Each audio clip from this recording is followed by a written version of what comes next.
Hi, I'm Eric Gass, I'm Antonio Gayoso. And I'm Mason Hockensmith. and we're from Lakewood High School, Florida, FBLA. This year, the prompt for public service announcement was to teach teens the importance of financial literacy. And to convey this information, we wanted to make sure we presented it in a unique way. More on that later.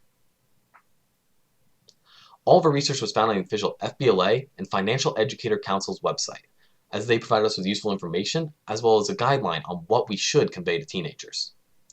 Alongside information on the prompt, we had some personal experience, as we were the second place nationalist last year for digital video. We also interviewed some previous nationalist contenders and winners at our school. This provided us with useful information and ideas on how to create the best video possible. And with that, enjoy.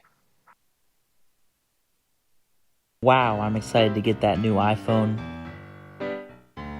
Hey, why don't you put some of that money in a savings account instead? Who are you? Saving a little now will save you a lot later down the road. Who are you talking to? Did you know that 40% of Americans can't afford a $400 emergency expense? Looks like you got a check engine light. If you buy that iPhone, you're not going to be able to afford this emergency. Fine, I'll save the money. Jeez. While creating our project, we wanted to make sure it had three qualities. First, we wanted to be unique, so we took a lighthearted approach to an announcement. And we did not overload the audience with too much information so it feels like a lecture. Next, we want it to be memorable, so we took a comedic feel to the video, as we thought it would help the message linger around in the audience's mind much longer.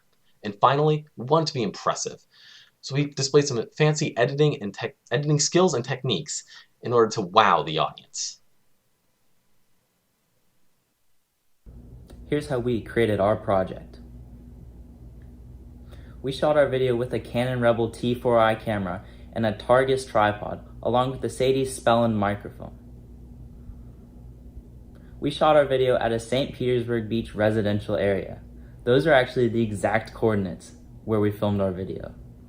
We used some unusual filming techniques when creating our video. For example, to create the effect of Eric appearing in the back seat of the car, we adjusted the focus of the camera so it was facing the rear view mirror. We also had to angle the camera so it wouldn't be in the mirror, and we could get Eric clearly in the shot. For most of our video editing, we used Adobe Premiere Pro for things like transitions, audio editing, and text. But for one scene in particular, we used Photoshop to go frame by frame and remove the background around certain subjects. In that scene, we had Eric coming up in the background in a window, while Eric was also in the passenger seat of the car. Obviously, this is not possible. So we had to shoot this scene in 2 parts, and then in post-production, split it into 3 parts. The top layer was of Antonio's head, which, when overlaid onto the background Eric, who comes up through the window, gives the effect that Antonio is in front of Eric, even though they're 2 separate shots entirely. We overlaid these onto the foreground shot, and alongside some stellar acting from Antonio and Eric, it yields the final product that you can see here.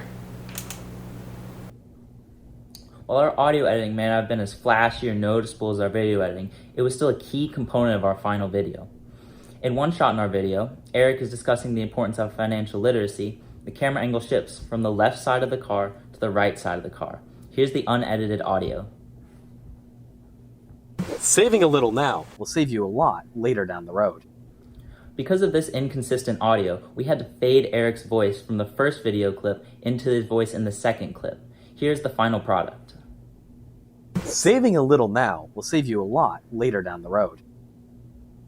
We re-recorded the audio for these clips, so in the final cut, you can't even tell that they're spoken at 2 different times. And now, for everyone's favorite section, the copyright. In reality, copyright's a very important part of our project, as we had to ensure that all parts of this presentation and video followed proper copyright laws and regulations. First, we used the FBLA logo, which had some specific rules on the website that we had to follow. Next, we used music by Benjamin Tissot, who said we can use his music in any way we like as long as we put a credit in the video. So that's what we did. And now, we'd like to open the floor up for some questions.